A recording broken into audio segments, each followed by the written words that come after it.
النهارده الشرطة المصرية والجهاز الأمني المصري قبض على 2 في حوزتهم، ساكنين في أكتوبر، في حدائق أكتوبر.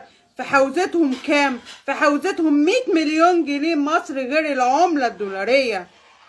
النهارده لما بنقول انتوا بتتاجروا بالعملة في السوق السوداء وبتتاجروا في قوت الناس في السوق السوداء عشان المطاعم بتاعتكم طالعين وزعلانين.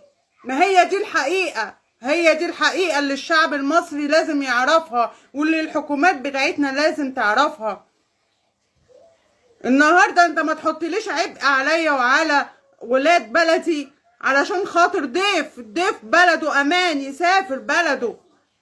النهاردة 100 مليون جنيه مصري وحصيلة دولارية علشان التجارة في السوق السوداء والعملة. وقبل كده لما بنطلع نتكلم من خوفنا على بلدنا، من خوفنا على شعب بلدنا، من خوفنا على حكوماتنا ومؤسساتنا. هي البلد دي هي اللي باقيالنا، البلد دي عايشين وهنموت فيها وهنربي ولادنا فيها. بلدنا ربنا يحفظها، رئيسنا ربنا يحفظه. لما تيجي تخرب في بلد انت